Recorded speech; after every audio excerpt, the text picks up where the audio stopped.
आप देखिए दुनिया कहां से कहां पहुंच गई है। आप किसी भी मजहब के बंदे के यहाँ पास चले जाइए, आज उसके पास उसके मजहब की निशानी मौजूद है, उसके मजहब की निशानी मौजूद है। उसके लिबास से आप उसे पहचान सकते हैं, उसके चेहरे से आप उसे पहचान सकते हैं, उसकी निशानियों से आप पहचान सकते हैं, उसके पहनावे से उसे पहचान सकते हैं। लेकिन गैरत आती है, आज मुसलमान को उसके लिबास से नहीं पहचाना जा सकता है। सच बता दूं, अगर टोपी उतार देना 50% नौजवान आज इस महफिल में पहचाने नहीं जा सकते किस कौम से ताल्लुक रखते, किस समाज से ताल्लुक रखते, कहाँ के रहने वाले हैं। या तो नाम बताएंगे तब पता चलेगा मोहम्मद अरबी का कलमा पढ़ने वाले हैं, या टोपियां लगाएंगे तब पता चलेगा हुजूर का कलमा पढ़ने वाले हैं। कैसी पहचाने हमने बना ली है, किस दौर में जी रखे हो आप लोग, कहां खड़े हो आप लोग। आज दुनिया कहां से कहां आ गई है, आज दुनिया चांद पे जाने के दावे कर रही है। आज हर धर्म वाला अपने धर्म में मजबूत हो गया है, लेकिन मुसलमान मजबूत नहीं रहा है। आज मुसलमान ने निशानियां मिटा दी है। नौजवानों, निशानियां अच्छी कर लो, वरना हाथ से पहचान मिटा देते हैं। ऐसी ऐसी एक्सीडेंट के जरिए मौतें हो रही है कि सूरतें पहचानी नहीं जा रही है। आधार जेब में नहीं है, आईडी जेब में नहीं है, तो लावारिस खानों में लाशें भेज दी जाती है। तुमसे कहना चाहता हूं, ऐसे चेहरे बना लो, दाढ़ियां रख लो, टोपी लगाया करो। अगर चेहरे बिगड़ भी जाए तो दाढ़ी और टोपी ये बता दे कि लावारिस न समझना, ये वो है जिसका काबे वाला भी वारिस है, मदीने वाला भी वारिस। पहली फिक्र जो होती है, जो दौलत कमाई है इसका क्या बनेगा। मेरे अजीज, अपने बच्चों के लिए हलाल कमाया करो। दुनिया बड़ी बेवफा है, इसके लिए हराम कमाओगे, ऐश तुम्हारी औलाद करेगी, हिसाब तुम्हें देना पड़ेगा। तुम हराम कमाई कमा के इकट्ठा करके जाओगे, मौज तुम्हारी औलाद करेगी, लट कबर में तुम पे फेरा जाएगा और कोई बचाने वाला नसीब नहीं होगा। हाथ जोड़ के गुजारिश करना चाहूंगा, एक एक रुपया हलाल का तलाश किया करो। अगर हराम की दौलत तुम इकट्ठा करके जाओगे, तुम्हारी औलाद उस दौलत के जरिए बर्बाद खुद भी होगी और तुम्हारे लिए भी अजाब का सबब बनेगी। इसलिए मैं कहना चाहूंगा, अपने बच्चों को भले चटनी से खिलाओ लेकिन हलाल के लुक़मे खिलाओ, इसलिए कि अगर हराम कमाओगे जहन्नम में जाओगे, हलाल कमाओगे सीधे जन्नत में दाखिल कर दिए जाओगे। सुभान अल्लाह, सुभान अल्लाह। नारे तकबीर, नारे रिसालत, मसलके आला हजरत। सुभान अल्लाह, सुभान अल्लाह, माशाअल्लाह, माशाअल्लाह। कोई बात नहीं भाई, जहां तकरीरें करते हैं हम वहां पे 2.5-3 लाख का सेटअप लगता है, तब जाके आवाज संभाल पाता है हमारी। यहाँ हम तेज हो रहे हैं तो ये बैठ जा रहा है। मन में आता इसे हटा के बात करें, लेकिन वहां तक फिर आवाज नहीं जाएगी। है तवज्जो सारे लोगों की। कैसा कमाएंगे, सलामत रहे, कैसा कमाएंगे। हाँ देखो कौन नहीं बोल रहा है, करवट में भी देख लिया करो। जो नहीं बोल रहा है समझ लो नियत में खोट है। कैसा कमाएंगे, माशाअल्लाह हलाल कमाएंगे ना इंशाअल्लाह। हलाल कमाया करो और ये मत सोचना कि आपकी औलाद आपके मरने के बाद आपकी कब्र पे जाके ताज चढ़ाएगी। इको इसका भाई हो सके तो बंद ही कर दो, इको बंद कर दो इसका, बहुत देर से चींची पे हो रही है। तवज्जो है ना सारे लोगों की, बस सादा रहने दो इसको। ये मत सोचिएगा कि ये जो आपकी औलाद है ना, आपके मरने के बाद आपकी कब्र पे ताज चढ़ाएगी। कब्रिस्तान किधर है, इधर ही है ना। जाते जाया करो, जाया करो। फरमाया जो रोज मौत को याद करेगा, अल्लाह जब भी उसे मौत देगा तो शहादत का दर्जा अता फरमा देगा। सुभान अल्लाह, माशाअल्लाह। जाया करो कब्रिस्तान, तब एहसास होता है, तब औकात पता चलती है इंसान की कि अपनी औकात क्या है। आज बैठे ना ऐसी गाड़ी के अंदर, आज 4 सलाम करने वाले, 8-10 हाथ चूमने वाले, तो मेरे बराबरी का कोई भाई को बंद कर दो यार, मेरे दादा मैं मना कर चुका हूं, मुझे मालूम है, मेरा काम रोज तकरीरें करने का। तवज्जो है ना सारे लोगों की। जाया करो कब्रिस्तान और आखिरत की फिक्र करें, आखिरत की। कब्रिस्तान जाया करो और देखा करो कब्रों का हाल क्या है। यहां कोई किसी का नहीं है, कोई किसी का नहीं है। हराम हलाल हमने सारा ही खसोटा ताकि बच्चे ऐश की जिंदगी जी लें, बच्चे मौज कर लें, बच्चे सेटल हो जाएं, उनकी जिंदगी अच्छी हो जाए। उन्हें अच्छा करने के चक्कर में हम खराब हो गए और इतने खराब हो गए कि अब हमारा हिसाब मुश्किल हो गया। ना करो ये काम, आखिरत की तैयारी अपनी अपनी करनी है। पहला काम तो ये करना, जब भी कमाएंगे हलाल कमाएंगे इंशाल्लाह। इंशाअल्लाह इंशाअल्लाह कमाएंगे इंशाल्लाह। इंशाअल्लाह। कैसा कमाएंगे? क्या बात है, ये नियत बांध लीजिए, जब भी कमाएंगे हलाल कमाएंगे। और याद रखना, हलाल खाओगे नूर बनेगा, हराम खाओगे आग बन जाएगा। इसलिए हराम से बचना है, हराम से बचना है। औलाद के लिए धोखे में ना पड़ना। अगर आपको यह लगता है कि औलाद का क्या कौन करेगा कैसे करेगा, तो अकीदा रखो, जिस रब ने तुम्हें दिया है वही रब तुम्हारी औलाद को भी देगा। बेशक बेशक बेशक। अल्लाह ही कादिर मुतलक है। बेशक। अगर ये चीज बंदे के हाथ में होती तो आधी दुनिया मर गई होती और अमीरों ने गरीबों को मार डाला होता। लेकिन रज़ाक अल्लाह है, वो जब देने पे आए तो पत्थर के अंदर भी एक जानवर को, एक कीड़े को रिस्क अता कर देता है। और जब वो छीनने पे आता है तो करोड़पति के आगे नेमतें होती है, एक दाना हलक के अंदर नहीं जाने देता है। ये रब है। ये मत सोचना देखे कौन रोक लेगा। कैसे रोकता मालूम है? ऐसे ही रोक लेता। हॉस्पिटल जाके देखो कौन है, सेठ लेटे, सेठ है, सेठ, करोड़ों की संपत्ति है। चलो जी जूस लेके चलो, बड़ा आदमी है, जूस लेके गए, डॉक्टर ने रोक दिया, अंदर नहीं जा सकते। भाई मरीज के लिए जूस लाए, कर नहीं, हलक से नहीं उतर रहा है। फल लेके आए, रोक दिया गया है, नहीं ले जा सकते। क्यों? का हलक नहीं काम कर रहा है। फिर क्या है? बस दवाइयां चल रही हैं पाइप के जरिए, पाइप के जरिए दवा नसों में जा रही है। किस चीज का घमंड है फिर हमें? किस चीज की अकड़ है? किस चीज पे इतराना यार? किस चीज पे इतराना? रखी हुई दस्तरखान की नेमत हम नहीं खा सकते। सगे रिश्तेदार जूस लेकर के आ रहे, फ्रूट लेकर के आ रहे, मुंह पे ऑक्सीजन लगा रखा है। जो कहता था ना मेरे सामने कोई टिकता नहीं है, बड़े बड़ों के मैंने पित्ते पानी कर दिए। जो कहता था मेरे सामने बड़े बड़ों की हवा खराब हो जाती है, आज उसकी औकात रब ने यह दिखा दी है। मुंह पे ऑक्सीजन लगा है, खुद से सांस नहीं ले सकता है, फेफड़ों को मशीनें चला रखी है। तब मसीहत का नकीब कहता है देख ये तेरी औकात है। जब तू अकड़ के चलता था तब मैं तुझे बताता था देख मेरे एक दिन जब आएगा शिकंजे में कोई बचाने वाला नहीं होगा। और मेरे अजीज, इससे पहले कि ऑक्सीजन लगा दी जाए, इससे पहले कि हलकों पे ताले लगा दिए जाए, इससे पहले कि मुंह बंद कर दिए जाए, आओ अपने रब को राजी कर लो और उसे राजी करो। आज भी बरेली से आवाज आती है, आज ले उनकी पनाह, आज मदद मांग उनसे, कल न मानेंगे कयामत में अगर मान गया। आज अल्लाह को राजी करे और मौत की तैयारी करे, मौत की तैयारी करे। कोई किसी का नहीं है, इस धोखे में मत रहना। बेटा आएगा कब्र पे, बेटा आएगा रोज कब्र पे। 6 महीने नहीं गुजरते कोई कब्र पे नहीं आता है, कोई नहीं आता है। 40वां हुआ, बात खत्म, कोई मतलब नहीं रह जाता, कोई नहीं आएगा, ना तेरी कब्र पे ना मेरी कब्र पे। कब्रें इतनी ठंडी कर लो कि कोई ना भी आए कब्र में, जन्नत की खिड़कियां खुल के हवाएं आती रहनी चाहिए। सुभान अल्लाह, माशाअल्लाह। किसी ऊपर वाले के, ये जो बैठे रह जाएंगे ना बाहर, इनके सहारे मत रहना। ये तो चने भी पड़ते ना बैठ के, तो चने बराबर डाल लिया और कह रहे आलू कितना हो गया तुम्हारा, गन्ना कितना हुआ तुम्हारे खेत में, ढेर इतना आगे चने का लग गया, कलमा 10 बार नहीं पड़ा। ये तो यहां भी बेईमानी कर गए।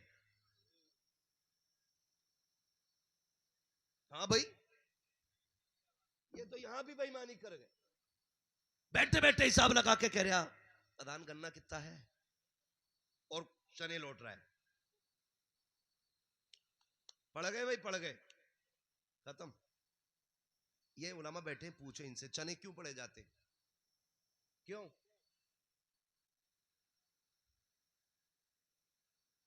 बोलो यार, सवाब के लिए, लेकिन चने ही क्यों पड़े जाते? वजह, वजह कोई किसी का नाम ना लो, सिर्फ इसलिए चने पड़े जाते कि हमारे बुजुर्गों ने चने गिन करके और किलो तोल करके अंदाजा लगाया था कि इतने चनों में 70,000 तादाद बन जाती है। इसलिए चने गिनती के लिए होते हैं, वो खाने के लिए नहीं। और हिसाब देखो डंडी मार का, बुरा ना मानना, ये कड़वी सच्चाई है हमारी। जहां पे पारे पड़ने वालों को 2 मुट्ठी मिले ना, वहां पारों में ही घुस के बैठ रहा है कि बाद में 2 मुट्ठी चने मिलेंगे। ये चने इसलिए पड़े गए थे कि कलमे की तादाद पूरी हो जाए। मैं कुरान की तिलावत का इनकार नहीं करता, लेकिन मैं कहता हूं चनों की तादाद पहले गिनती पूरी करो। पहली बात तो जिन्हें कलमा आता ही नहीं वो जाते चने में, और जिन्हें थोड़ा बहुत आता वो बैठ जाते पारों में, ताकि 2 मुट्ठी मिल जाए। तो गिनती किधर पूरी हुई भाई? 70,000। ये हम सुन्नियों की कहानी है। सारी बरेली वाले, पक्के बरेली वाले, हाँ, अल्लाह सबको सच्चा पक्का बरेलवी रखे, आमीन। है ना। मगर ये कमियां हैं हमारी, दूर करें। कमियां हैं। एक मुट्ठी चने के चक्कर में पारों में बैठ गया जाके, और उसमें भी ऐसे पन्ने लौट रहे, हाफिज भी नहीं लौट पा रहे। अगर मरने वाले को इजाजत होती कि तेरे चने में जो गड़बड़ी कर रहा है पकड़ ले जाके, तो कई अक मरे हुए निकलते चनों में से। किससे वफा की उम्मीद रख रहे हैं हम यार? किससे उम्मीद रख रहे हो वफा की? ये जो कलमे भी पूरे नहीं पढ़ सकते, ये जो तेरी मिट्टी डालने की देर है, कहते बिरयानी ठंडी ना हो जाए, फाता तक के लिए नहीं रुकते कब्र पे। इनके लिए हराम कमाना और राजी करना है तो रब रसूल को राजी करो। ये तेरी कब्र को ठंडा करने नहीं आएंगे। ये मिट्टी डाल के इतनी तेजी से पलटते हैं कि ये 2 मिनट खड़े होकर कहते धूप लग रही है। हाफिज जी तुम अजान पढ़ दियो, मैं चल रहा हूं बिरयानी देख लूं दम हो गई कि नहीं। अब तो बेगैरतों ने पहले जीना मुश्किल था, मरना मुश्किल कर दिया है। नॉर्मल मौतें नहीं हो रही हैं अब। ये बात मैं कहने लगा हूं आपसे, समझ रहे मेरी बात? क्या नाम है इस गांव का? मुबारकपुर नूरी। जितनी बातें मैं बता रहा हूं अल्लाह करे ये खत्म हो जानी चाहिए। बताओ कौन नौजवान ऐसा जिसके पास 10 रुपए चने खाने ना हो जेब में?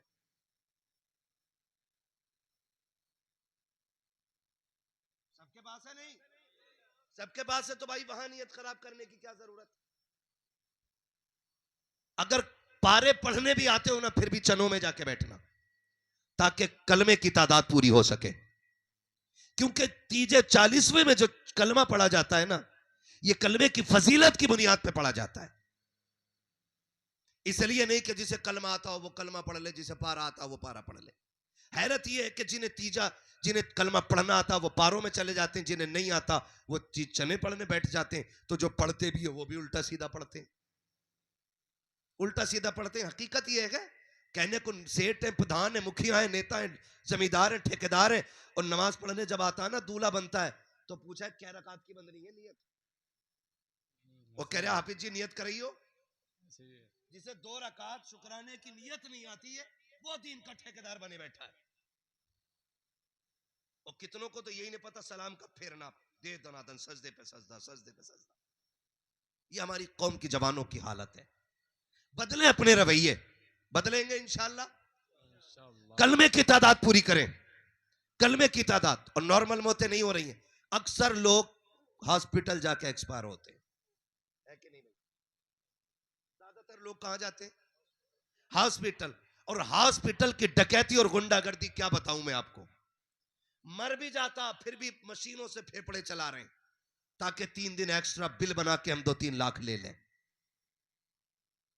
मरे मराए बंदे को मशीनों में 3 दिन रखते हैं, और फिर हॉस्पिटल से ऑर्डर जारी किया जाता, लाश चाहिए तो बिल पेमेंट करो। मुझे तो हैरत होती है हिंदुस्तान की गवर्नमेंट पर। इसने पढ़ने वाले की किताबों पे टैक्स लगा दिया। गरीब की मजदूरी पे जिसने टैक्स लगाया, वो इन बेगैरत हॉस्पिटल वालों को देखने के लिए तैयार नहीं। 2 रुपए की टेबलेट 50 रुपए में बिक रही है, गवर्नमेंट को कोई लेना देना नहीं है। लाशों के सौदे हो रहे हैं हॉस्पिटलों में, कोई देखने वाला नहीं है। पहली बात तो आसानी से बंदा मर नहीं रहा है, और अगर वो मर गया हॉस्पिटल जाकर के, तो फिर ये जो जिंदे दरवाजे पे बैठे हैं, ये गिद्ध की तरह दौड़ने लग जाते हैं। मैं भी बरेलवी हूं, बुरा ना मानिएगा, लेकिन मैं बता रहा हूं मसला के आला हजरत क्या है। इधर मैयत हुई, उधर गांव के 4 जमींदार आ जाते हैं। हाँ भाई, बिरयानी का चावल है कि मंगाना पड़ेगा? क्या भगोने बिरयानी बनेगी? कौरमा बनेगा कि रोटी बनेगी? हाथ जोड़ के कहना चाहता हूं, खुदारा खुदारा खुदारा, कम से कम मरने वाले पे इतना तो रहम कर दो, जो वो हॉस्पिटल के अंदर से खबर आई है ना, आज फला का इंतकाल हो गया है, तो पूछ तो सकी, जिस दरवाजे पे तू बैठा है उस बेवा के दरवाजे पे बैठ करके तुम अंदर खबर भेज के कहते हो पता करो चावल है कि मंगाना पड़ेगा, है कि मार्केट से लाना पड़ेगा, 11-21 की शरबती है या कौन सी बासमती है, किसकी बिरयानी बननी है। जब तुम किसी बेवा के दरवाजे पे बैठ करके खाने की तुम बातें करते हो, खुदा की लानतें नाजिल होती होंगी उस वक्त में। खुदा के वास्ते ख्याल किया करो, जाओ जाकर के पूछो, जब ये बैठक में बैठने वाले किसी के बेवा के दरवाजे पर खाने का हिसाब लगाते हैं, एक बच्चा अंदर जाके कहता है चावल है कि मंगाना पड़ेगा, अगर मंगाना है तो पैसे कौन देगा? जब पैसे की बात आती है, बेवा रो के कहती है बेटे इनसे कह दे जहां से हॉस्पिटल के 50,000 का कर्जा दिया जाएगा, वहां से इन ठलुए के खाने का भी कर्जा दे दिया जाएगा। इनसे कह दे ये उधार लाके बिरयानी बना ले, उधार लाके बिरयानी बना ले। हमारी कौम मैयत को छोड़ने तैयार नहीं है। कितने हजारों का कर्जा हॉस्पिटल का पहले से था, फिर ये खाने वालों के कर्जे और गोश्त का कर्जा कौम के ऊपर ये इतना लाजिम हो गया है कि हम बिना खाए पकाए अपनी जिंदगी नहीं गुजार पा रहे हैं। अगर वाकई तुम आला हजरत वाले हो तो किसी मरने वाले की तुम्हें खबर मिली है तो भूखे मत जाना, प्यासे मत जाना, अपने घर से इतना खा के जाओ ताकि तुम किसी पे बोझ ना बनो। और जाओ जाकर के मरने वाले के दरवाजे पे पूछो कि इसका बेटा कहां है। देखना किसी कोने में यतीम रो रहा होगा, किसी बिस्तर पे उसकी यतीम बेटी प्यासी और भूखी बेहोश पड़ी होगी। अल्लाह ने तुझे देने के लायक बनाया है और तुझे पता है मरने वाला गरीब था, अपनी जेब से 500 रुपए निकाल गरीब की जेब में डाल दे। खुदा की कसम मैं नहीं जानता तू खाएगा तो किसी को सवाब मिलेगा या नहीं, लेकिन इतना जानता हूं अगर तेरे पैसे से ये रोजी गरीब को मिलेगी, खुदा की कसम काबे वाला भी राजी हो जाएगा, मदीने वाला मुस्तफा भी राजी हो जाए। सुभान अल्लाह। नारे तकबीर, नारे रिसालत, मसलके आला हजरत मुफ्ती हम्माद रजा साहिब किबला, मत्ताही रसूल हजरत कारी मुज़म्मिल रजा साहिब किबला। नारे तकबीर, नारे रिसालत। करेंगे इंशाअल्लाह। मैयत की रोटी खत्म कर दो, बिल्कुल मत खाया करो, बिल्कुल मत खाया करो, बोझ बन गई है मरने वालों पे। ये तीजे 40वें के दावतों ने गरीब का बेड़ा गर्क करके रख दिया है। चने का रेट मालूम है क्या रेट है? चना 100 रुपए किलो चना है। आज एक तीजा कराने वाला गरीब बंदा उधार लेके चने ला रहा है। हाँ, 18-22 किलो चने काफी होते थे, अब तो 1.5 क्विंटल चने आ रहे हैं। जीना हराम हो गया है गरीबों का। ये जिंदगी जी रहे हैं हम, इसे मसला के आला हज़रत कहते हैं हम?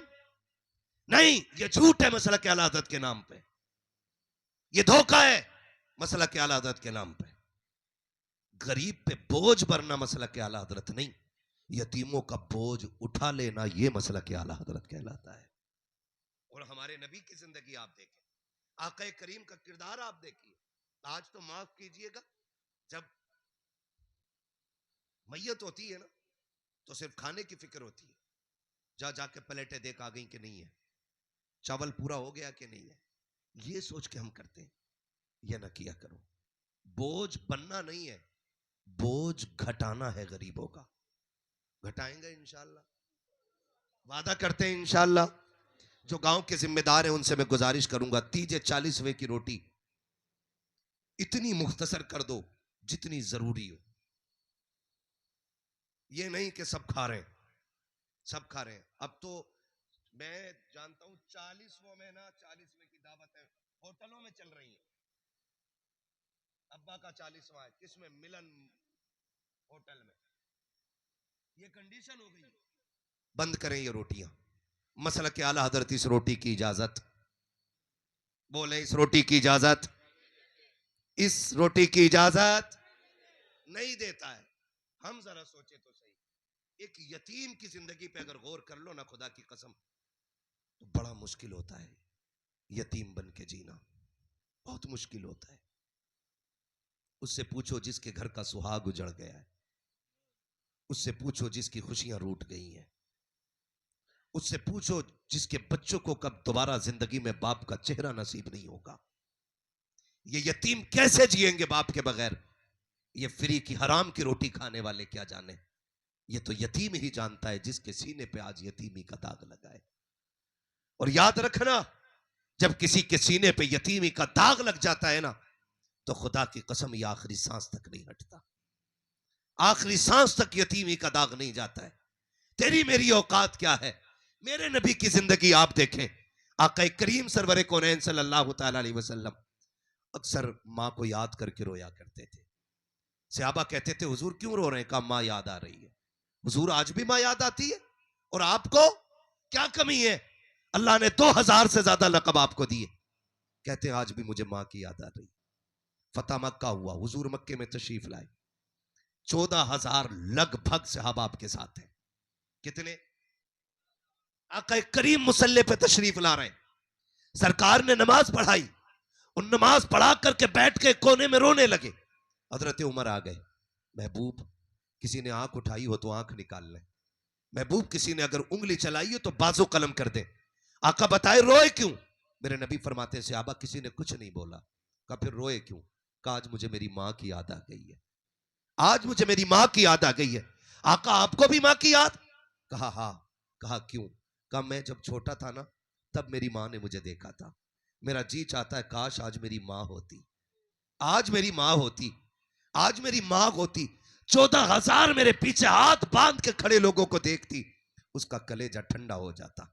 उसने तब देखा जब मैं छोटा था, काश आज मेरी माँ होती, मेरे इशारे से दरख्तों को चलता देखती, माँ कितनी खुश होती, पत्थरों को कलमा पढ़ता देखती, माँ कितनी खुश हो जाती। आका कहते हैं सहाबा आज भी मुझे मेरी माँ की याद आई। आका कैसे? सरकार फरमाते हैं जब मैं मुसल्ले पे आया मेरे दिल में ख्याल आया काश आज मेरी माँ होती, मैं मुसल्ले पे होता, वो हुजरे के अंदर होती, आहिस्ता से पर्दे के पीछे से मोहब्बत भरी आवाज आती, बेटा मोहम्मद मेरी बात सुन जा।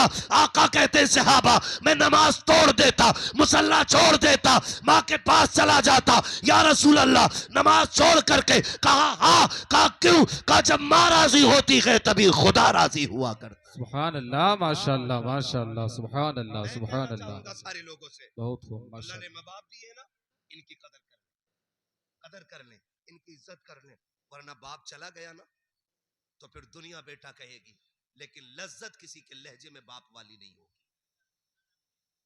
किसी के लहजे में बाप वाली लज्जत नहीं होगी। आज इमारतें यकीन जाने जिनके माँ बाप नहीं है ना, आप उनकी ईदें देखें, और जिनके हैं उनकी ईदें देखें। मैं ये नहीं कहता हूं कि करोड़पति या गरीब, मैं तो अरबपति बंदे की बात करूं। अल्लाह ने जिसे ना बेहिसाब दौलत दी है, देखना माँ बाप वाले जो होते हैं वो 2 रकात पढ़ के घर दौड़ आते हैं, और जिनके माँ बाप चले गए होते हैं ना, वो अरबपति भी हो तो घर नहीं आते, ईदगाह से सीधे कब्रिस्तान जाते हैं। जानते हो उनकी ईद कब्रिस्तान जाके पूरी होती है। लेकिन फर्क है, जब हम घर आते हैं ना तो बाप सीने से लगा के कहता ना ईद मुबारक हो, तो 150 रुपए के कपड़े भी ना हजारों रुपए के जोड़ों पे भारी पड़ जाते हैं। और अगर बाप ना होना फिर हीरे जवाहरात पहन के तुम गुजरो, कब्रिस्तान से लिपट लिपट के जाके कब्रों को तुम सलाम करो, वो सुन तो रहे हैं लेकिन तुम उन्हें नहीं सुन पाओगे। ईदें फीकी पड़ जाती हैं यार।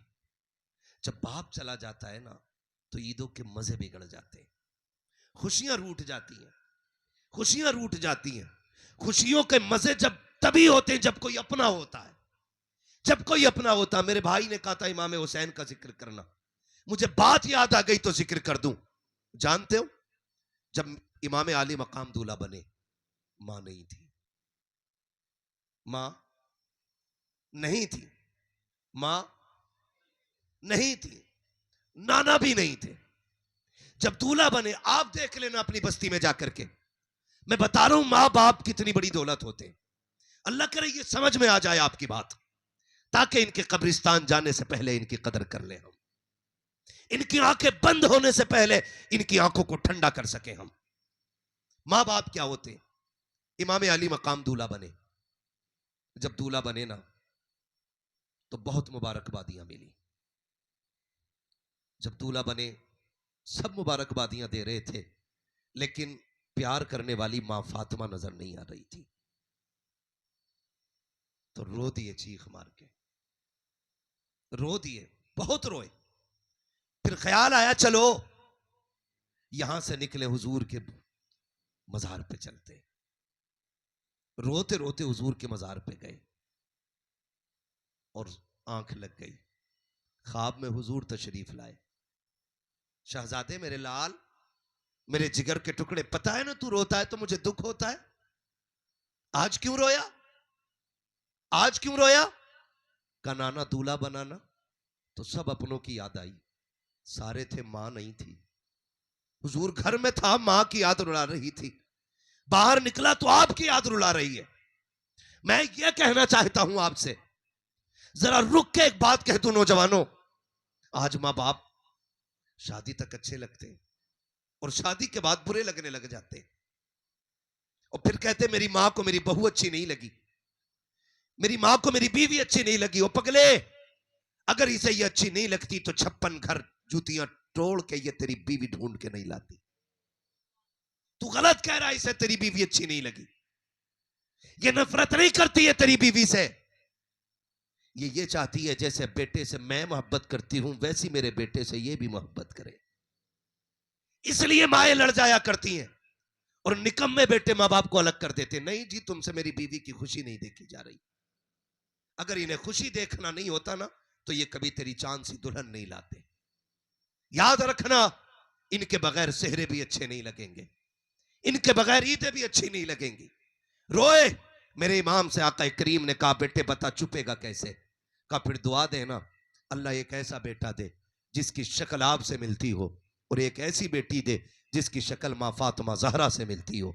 जब ये दुआ मांगी ना, हुजूर ने कहा चलो मैं दुआ करता हूं, अल्लाह ऐसा बेटा दे जिसकी शक्ल मोहम्मद से मिलेगी और ऐसी बेटी देगा जिसकी शक्ल फातिमा ज़हरा से मिलेगी। तारीख उठा के देखे, अल्लाह ने अकबर दिया जिसकी शक्ल मुस्तफ़ा से मिलती थी, और जब अल्लाह ने आपको हजरत सुगरा अता फरमाई, आपकी नजर फातिमा ज़हरा रज़ी अल्लाह तआला अन्हा से मिलती थी।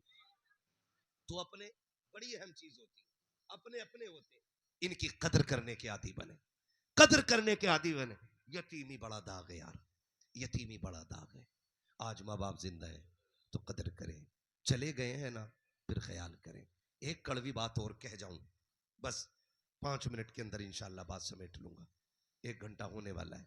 एक कड़वी बात, मैं नहीं जानता हूं प्रधान जी के पास जो इंतकाल कर गए इनकी बेटियां हैं कि नहीं है, बेटे हैं तो कितने हैं मुझे नहीं मालूम है, लेकिन मैं ये कहूंगा कि जो भी रह गए हैं पीछे, अल्लाह उन्हें सब्र जमील अता फरमा दे, अल्लाह उनको बेहतर सिला अता फरमा दे। लेकिन सारे लोगों से बैठ के एक बात कहूंगा, एक बात कहना चाहूंगा, मां रह जाए और बाप चला जाए ना तो मां को कभी बेवा होने का एहसास ना होने देना। ये सबसे बड़ी कमी हमारे समाज की है कि बाप के जाने के बाद सबसे ज्यादा जिसकी मिट्टी पलीत होती है ना वो मां होती है। ये ख्याल रखिएगा। और ये आपको मैं सिर्फ मुआशरा सजाने की बात नहीं कह रहा हूं, ये मैं जन्नत बचाने की बात कर रहा हूं, कब्र ठंडी करने की बात कर रहा हूं आपसे। अपने बाप इंतकाल कर जाए ना और मां रह जाए तो कभी उसे बेवा होने का एहसास मत होने देना। कभी नंबर ना लगाना मां का कि नहीं रोटी तुझे देनी थी, मैं इस धोखे में रह गया कि तू रोटी लाएगा, और दूसरा ये कह के मैं तेरे धोखे में रह गया तू रोटी लाएगा। कभी ये दिन मां को देखना ना पड़े, बल्कि ये हो कि रोज दोनों बेटे खाना लेके आया करें, और ये लड़ना कि मां मेरा खाना खाएगी, मां मेरा खाना खाएगी। जब तुम ऐसे लड़ोगे ना वो झोली फैला के कहेगी, कहेगी मालिक कितनी अच्छी औलाद दी है, और रूह कब्रिस्तान की तरफ करके कहेगी ओ जाने वाले तू चला गया लेकिन ऐसी औलाद छोड़ के गया है कि तेरे बाद भी मुझे कोई दुख महसूस नहीं होने दे रही है। ये कोशिश हर बेटे को करनी है अपने मां के साथ। समझ पा रहे मेरी बात? ये बात हर बेटे को जहन नशीन कर लेनी है। हर बेटे को ये कोशिश करनी है कि मां को कभी बेवा होने का एहसास नहीं होने देना है। लेकिन करते क्या हम लोग क्या करते, हम लोग माँ को बांट देते हैं, माँ को बांट देते हैं। कहता नहीं नहीं, अगर वो खिलाता है तो ठीक है, नहीं खिलाएगा तो मैं खिलाऊंगा, तो मैं खिलाऊंगा, वो नहीं देता रोटी तो मैं दूंगा, वो नहीं करता तो मैं करूंगा ना। ये कह मां मेरी है, इसकी खिदमत मैं करूंगा। सुन पा रहे हैं आप? सुन पा रहे हैं तो बोले इंशाअल्लाह। बोलेंगे ये मां मेरी है, खिदमत, बोले खिदमत मैं करूंगा। इसलिए कि खुशनसीब वो नहीं होते जिनके हिस्से में दौलत आती है, खुशनसीब वो होते हैं जिनके हिस्से में मां आया करती है। सुभान अल्लाह, सुभान अल्लाह, माशाअल्लाह। कभी माँ पे झगड़ा नहीं करना है, माँ पे झगड़ा। और माँ बाप का दर्द अलग होता है यार। माँ बाप ये तब समझोगे जब आप बाप बनोगे, जब आप बाप बनोगे। 3 बजे भी लौटोगे ना बेटे घर, तो बच्चों की खुशी आपके जहन में होगी कि मेरी बेटी ने आते आते क्या कहा था, मेरे बेटे ने घर से निकलते वक्त क्या कहा था। आते आते आपको एक एक बात याद होगी, एक एक बात याद होगी। जब आप बाप बनोगे फिर बाप को सोचना इसने कैसे पाला था। आ जाते ना तो केले भी ला रहा है ना, तो रुमाल में यूं लपेट के ना, यूं हाथ करके, और ऐसे चलता हुआ आ रहा है जैसे इसके हाथ में कुछ है ही नहीं।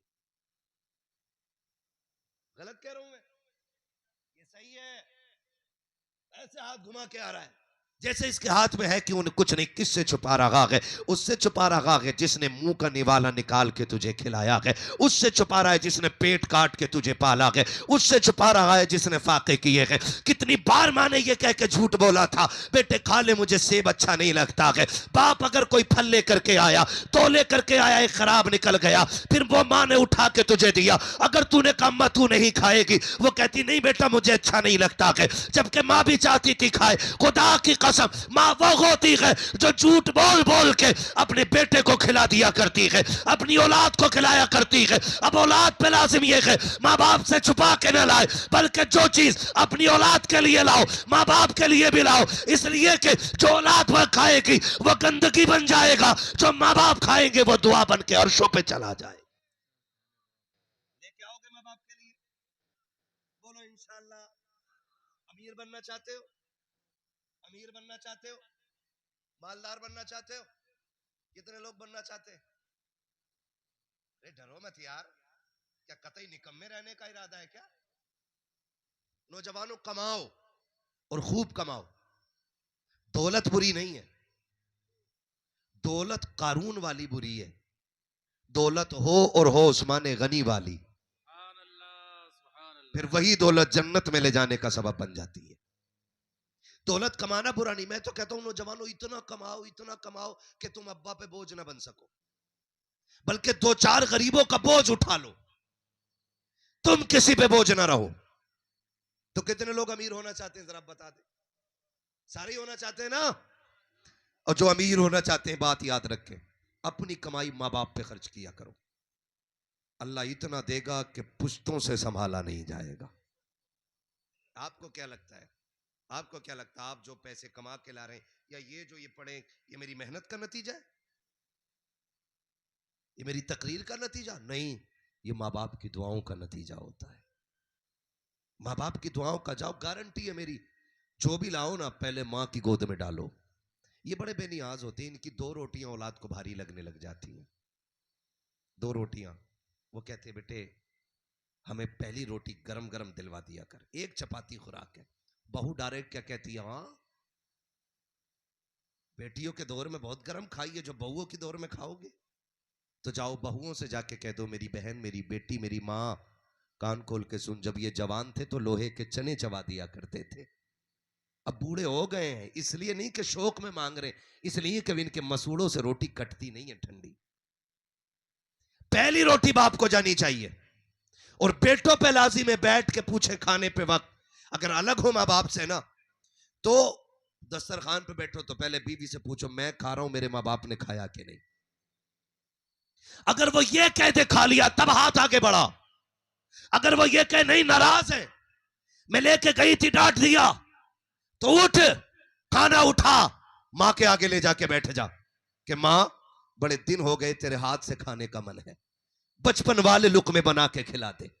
जा जाके कह माँ बाप बड़े नरम दिल के होते हैं, बाप गुस्सा जरूर तेज करता है, इसका लहजा सख्त जरूर होता है। अगर ये रूठ गया है कि अब्बा जरा चबा के देना, जैसे बचपन में चबा के खिलाते थे, जा जाके बैठ जा, बाप के आगे बैठ कि अब्बा आज मेरे हाथों से खा लो ना, खुदा की कसम खा के कहता हो वो भूखा है, वो नाराज है, उसको गुस्सा तेरे ऊपर है, अपने हाथ से तू लुकमा बना और उसके मुंह में दे और उसकी आंखों में झांक के देखना, उसकी आंखें तुझे भीगी भीगी नजर आएंगी, आंसू निकल आएंगे। पूछना अब्बा रोया क्यों? वो कहेगा मैं ये क्या चाहता हूं, अल्लाह जैसा बेटा मुझे दिया है हर बाप को ऐसे ही बेटे अता फरमा दे। सुभान अल्लाह, सुभान अल्लाह, माशाअल्लाह, कैसे कह माशाअल्लाह। देते हो बाप राजी नहीं होता है?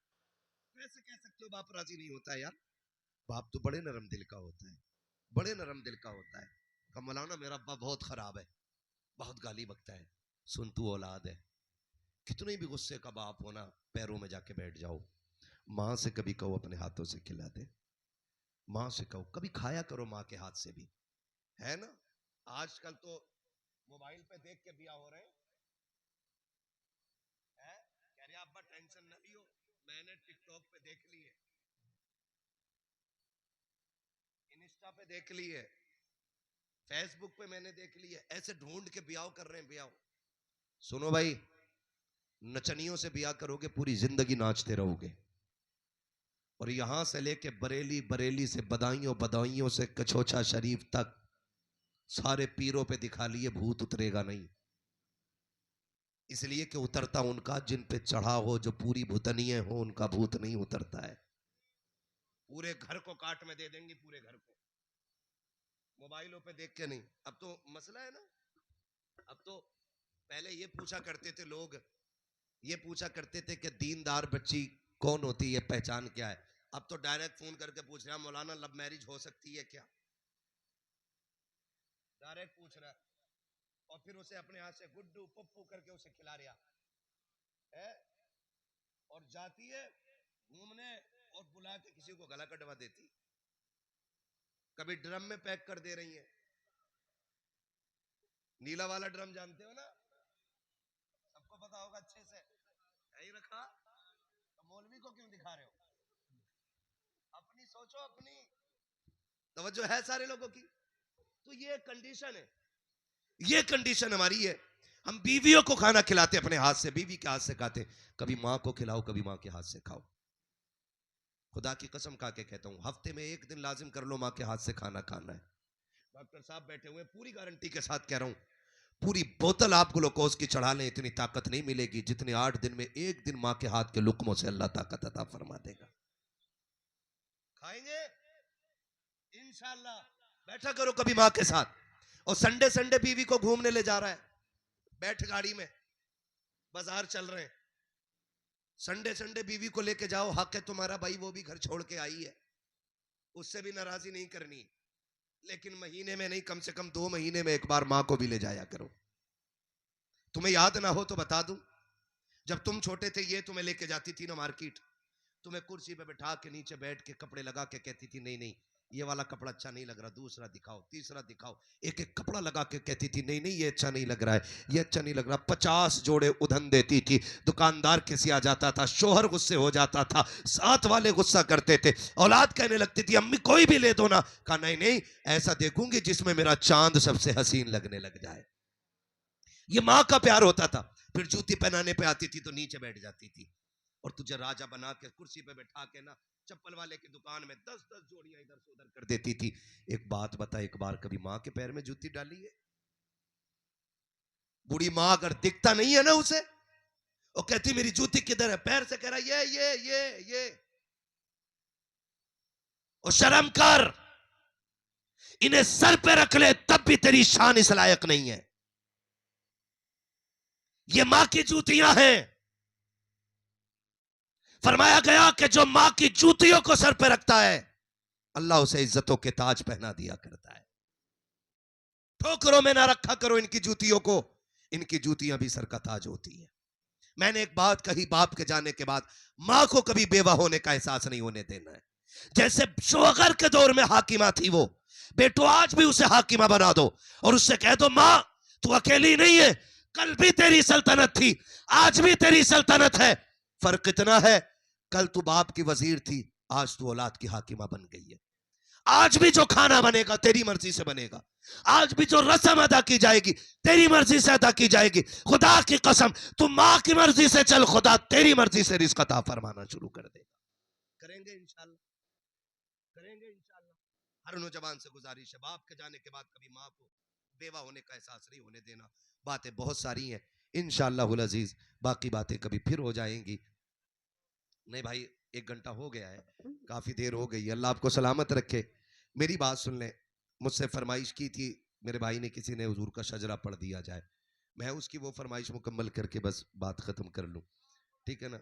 बाबू मुझे रोज बोलना रहता है, 1 घंटा बहुत होता बोलने के लिए, तवज्जो है ना। इंशाल्लाह कभी फिर अल्लाह जिंदगी देगा तो फिर बात कर लेंगे, ठीक है ना। खाना उतना खाओ जितना हजम हो जाए, बहुत ज्यादा खाने से भी नुकसान हो जाता है, ठीक है ना। ऑपरेटर आए भाई है, इसको थोड़ा सा इको दे दो मैं, ताकि हुजूर का शजरा पढ़ दूं और भाई की फरमाइश पूरी हो जाए। कह दे जरा या रसूल अल्लाह। और थोड़ा सा बढ़ाओ भाई, बोले जरा सुभान अल्लाह। सुनो मेरा हाथ देख रहे हैं ना, हाथ, जब हाथ का इशारा हो तो क्या बोलना है? इतनी जोर से बोलियो कि मौलवी की थकन उतर जाए, ऐसा ना हो तुम्हें देख के थकन चढ़ जाए।